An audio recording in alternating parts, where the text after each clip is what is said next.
just to remind everyone about this really, in Chi Sau we're training 4 things: position, energy, reaction, technique. P-E-R-T, PERT. Technique is the least important really, because technique, I would say, is anything that you can see and touch. A Tan Sau is technique, not just a Pak Fak Sau or a turning punch or whatever.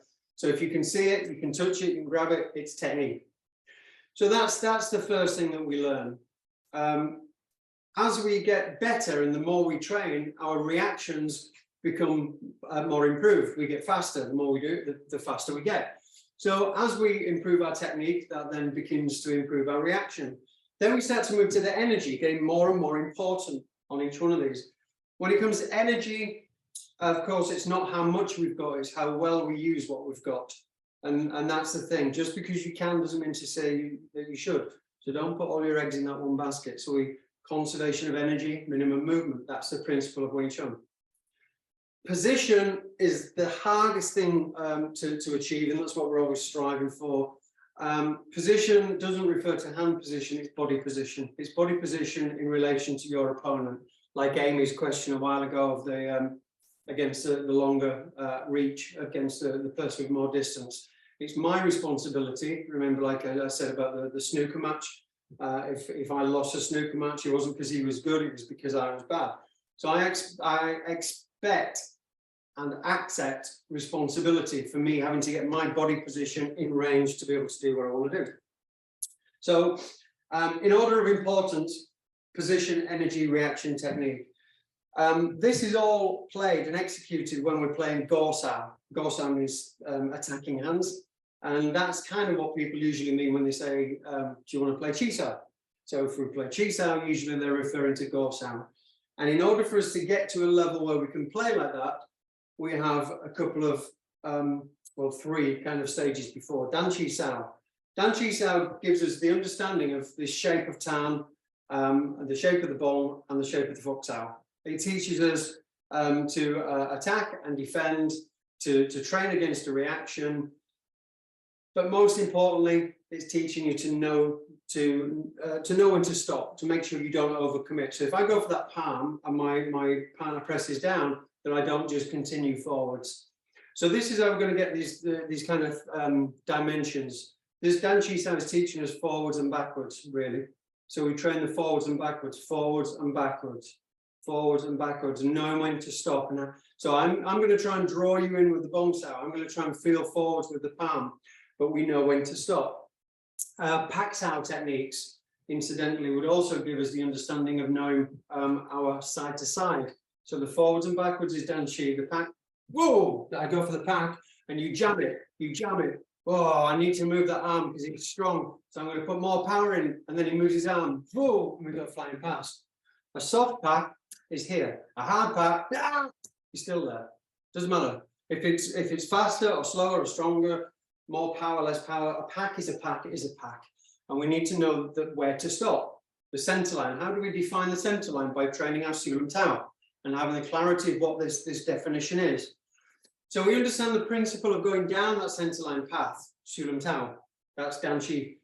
The Pak Sau's, understanding like how we go, where we're going to. We understand that the Pak in third section is representative of if I turned and sat back.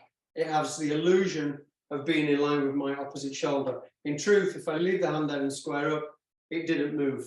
The target never moved, I did. So that's what we're training there.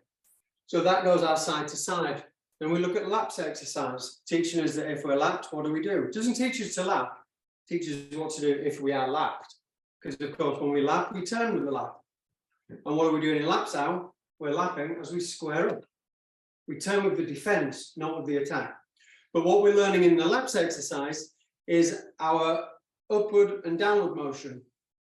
When I teach laps exercise, I will do this very basically. I'll ask someone to be in a punching position. I'll get their arm tucked in. I will then be in a bomb, and I'll say, okay, as soon as I pull down on your fist, I want you to fire your elbow up as fast as you can into a Bong Sau.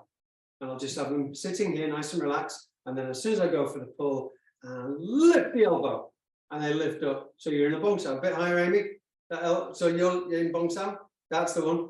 And then what I'll say is, okay, I want you to now pull down on my fist and go for the punch. And as you do, I will lift to bong and you will tuck your elbow down for the punch.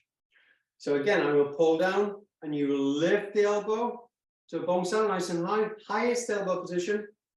And then pull down with your left hand. So you pull me down and then right punch, tucking the elbow in to its lowest position. What's the first rule of Chi Sau that I say? Elbows highest and lowest position. So when I'm doing lapsa exercise, it's kind of irrelevant if I'm doing the bong, it's kind of irrelevant if I'm doing a punch. What I'm training myself to do is low, high, low, high, low and high. Because remember I said a couple of weeks ago, Amy was talking about what position is this? When we cover that, we don't really know. Because in Dan Chi Sau it's a tam, in lapsa exercise it's the punch. It's the same elbow position. So in essence, what we've just developed there through Dan Chi Sau, Pak Sau's, and lapsa exercise is our 3 dimensions: Dan Chi forward and back, Pak Sau side to side, and lapsa exercise high and low. So that's when we get comfortable with those 3 dimensions, we then go into Poon Sau. Poon Sau is rolling arms, and this is where we allow ourselves to feel what may or may not happen while we're in transit, because you're always in danger when you're in transit. That's good, Amy. When we're doing this, make sure we're thinking of the wrists facing each other, and highest and lowest elbow position. Just feel a little bit strangeness at first. So this is what we're rolling for. And what might happen is at some point, stay there, please. Nick, you're in double fox out there. Amy, can you give me a thumbs up if you can see what Nick's doing? Can you do that? It's fine. Yeah, that's great. I'm just checking that we can all see each other, because I don't know if, like, maybe you've only got me on your screen, but that's fine. That's great. So if we were rolling and then I suddenly go for a palm strike, well, what's Nick going to do with his left hand? But he's Dan Chi training. He's going to press down. If he goes for that punch with that left hand, then I might turn with my bong. I might then pull down here to strike, and what does he do? He lifts his elbow. Maybe I break off to one hand. So what does he do? He packs ours, pack and punch. Eye contact here on the inside, and we go back to the rolling. So we start to see how we can apply the principles of these prior drills whilst in motion. And as long as we can keep these drills within the, like the Dan Chi parameters, the MMA rules, whatever, within this confine of what we've agreed initially, then we start to develop not a comfort zone, but comfort within that zone, I would say. So that's us taking care of our front yard. So if anything comes in here, I'm in charge of it. If anything goes out of there, then I'm going to go down the middle, because we also adapt this Lok Sau Jit Kyun, lost hand straight punch. So we have this forward principle, but we also know our highest and lowest, our side-to-side parameters, and how far we're willing to go out. Because if you go out the front gate and you go on that busy road, obviously it's going to get taken away. So we are taking responsibility for this.